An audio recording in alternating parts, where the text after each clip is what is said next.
champion. Power in my chest, every punch declares I'm striving for the best. Dodging through the shadows, letting every blow. Heavyweight dreams in the spotlight's glow. Whoa. I'm the king of the ring. I'm the king of the ring. Kia ora team, welcome back to Big Boys Boxing. I'm Jono, your host. If you could do me a solid on your way in, smash that thumbs up and hit subscribe if you haven't already. So it's fight week, yeah! This big clash between the WBO interim champion Joseph Parker and Fabio Wardley, the WBA interim champion, is happening. That's right, two interim champions. They ain't hanging around waiting for the big dog.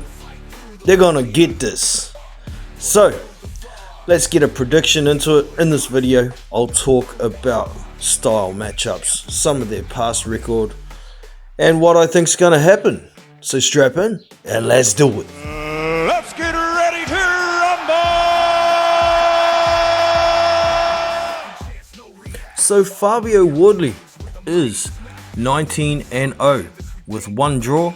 He has 18 knockouts on his record. Out of his wins, only his first fight has gone the distance, and of course the draw he had with Frazer Clark.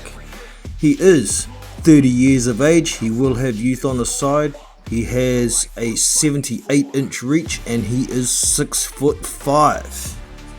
He will have a slight reach and height advantage. As for his record, there's a fair few names on there, but really it's only the last sort of 5 fights that matter. So he's coming off a win over Justice Huni. He was getting pieced up. I think I gave him 1 round in that fight, up until he landed 1 punch and got Huni out of there. That was in the 10th of 12 rounds.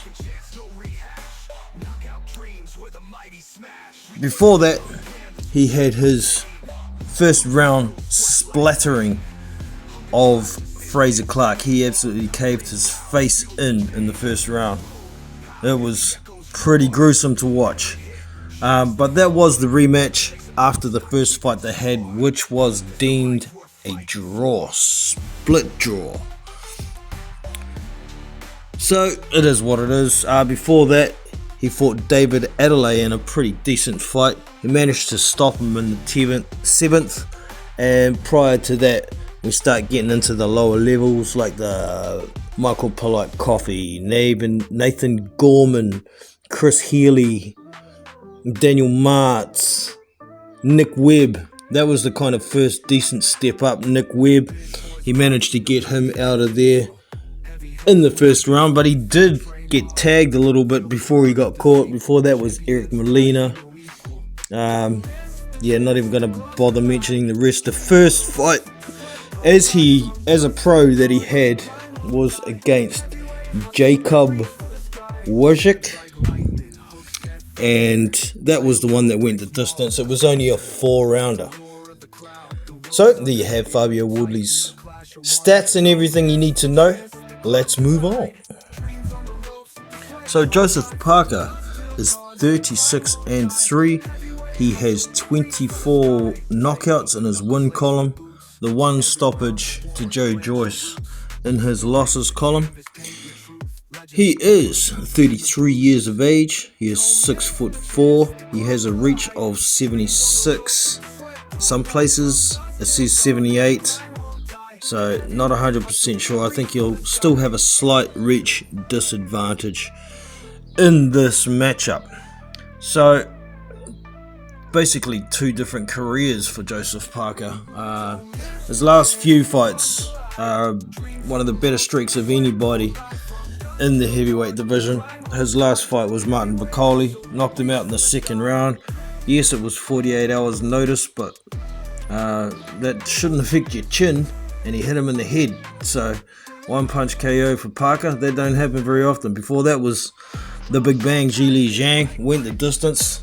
Parker got clipped in the 3rd round, and the 9th round went down in that fight, but still got up and won pretty much every other round and won the fight. Before that was Deontay Wilder. He was supposed to lose this fight, but once again, he damn near won every round. He almost got Wilder out of there in the 8th round. It was what it was. Good win. Prior to that was Simon Keane, Canadian guy. Big step up for Simon Keane. He got taken out with a beautiful uppercut in the 3rd round. I believe it was the 2nd one. Put him down twice the 2nd time. He didn't get up. Before that was Fainga Opilu. That was the quick 1 round blowout in Australia. He was in very good shape for that fight, for y'all who haven't seen it. Prior to that was Jack Massey, cruiserweight coming up. This was the comeback fight after the Joe Joyce loss. He got Jack Massey on points in that one. And before that was the Joe Joyce loss. Got knocked out in the 11th round. Absolutely exhausted. Should have got knocked out in 2 rounds apparently because Joe was sick, but it is what it is. That was the turning point pretty much. Before that was the 2 Derek Chisora fights. The first one, Joe got clipped in the 1st round and dropped, but got up to win a split decision. And then the 2nd one, he put Derek Chisora down 4 or 5 times in the fight. Absolutely dominated that.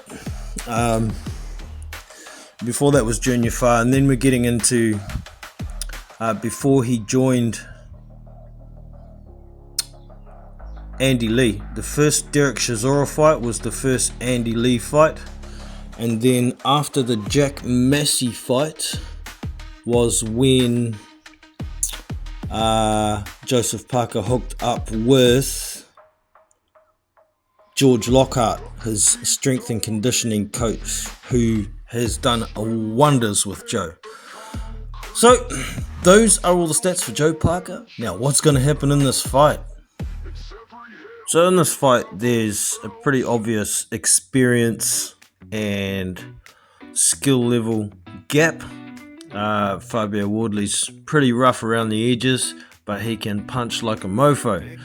So most people have Joseph Parker going into this as a favourite, and so do the bookies. At this point they've got, for a Parker win, $1.23. That's $1 on. Get $1.23 back, including your stake.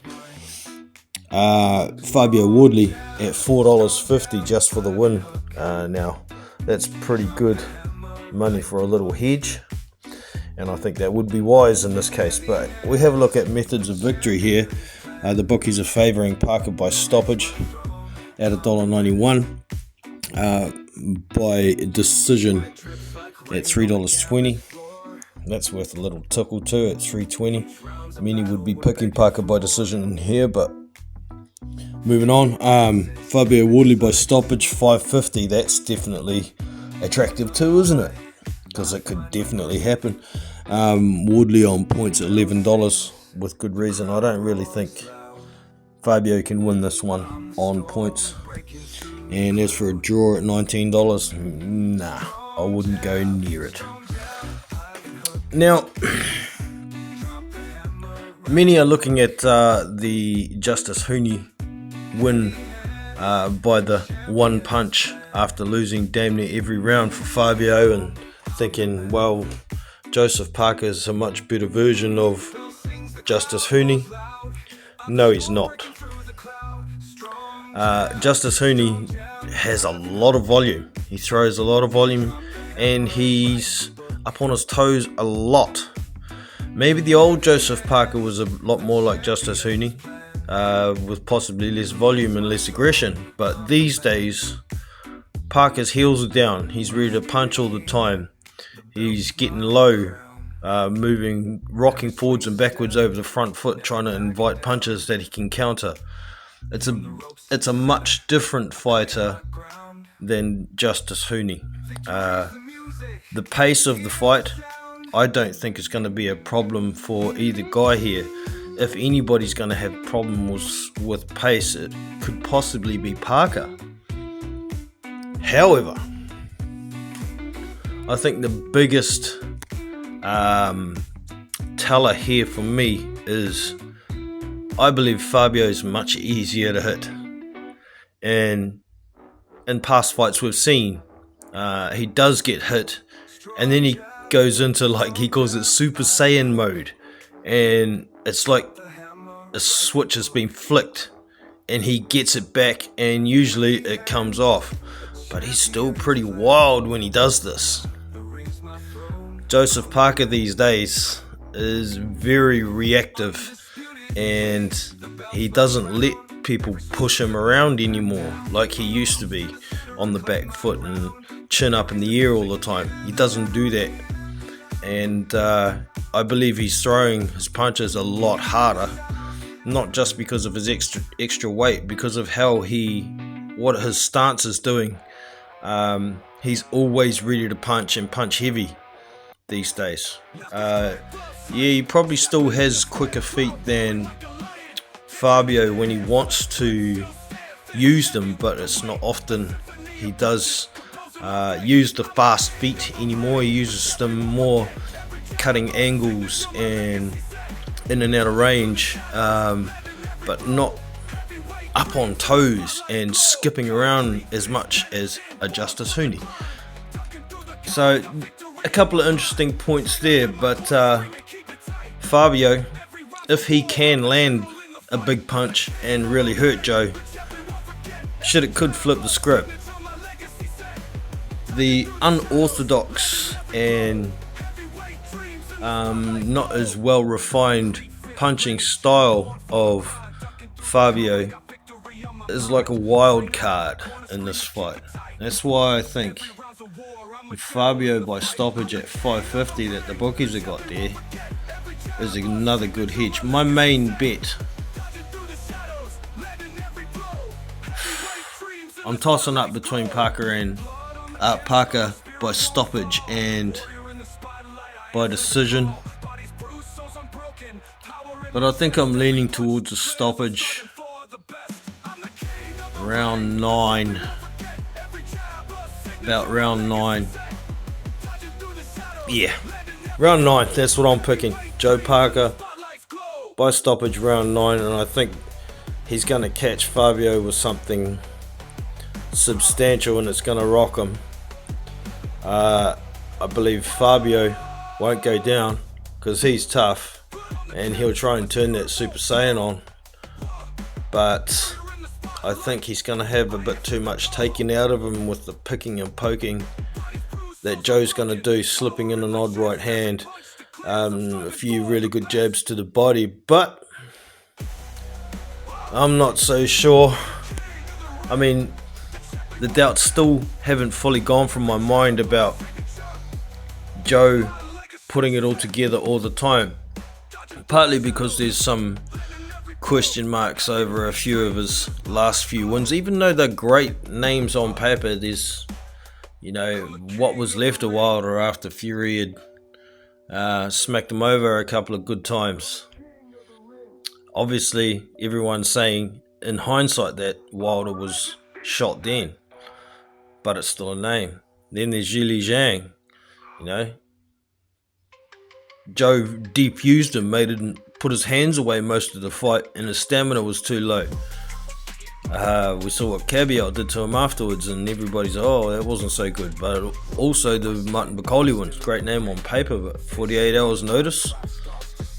I mean, it wasn't like he beat him down, it's just he hit him on the top of the head and knocked him out. So are those wins as good as they are on paper, really? So we'll see. It's very interesting. I think it could go either way. Like I say, I'm picking Parker for a later stoppage, but I think the odds of it are only about 60-40. And I'm not talking about the method of victory either, just the win. I think it's only 60-40 this fight. Because Fabio is so unpredictable. Shit can happen. Shit can happen, as D12 once said. So let me know your thoughts on this fight. I'm interested to hear. There's going to be a few different points of view, I imagine. and we get some conversation going in the comments below. If you haven't already, smack that thumbs up, hit subscribe, and I will catch you in the next one. I'm Jono from Big Boys Boxing, and I'm out. See you.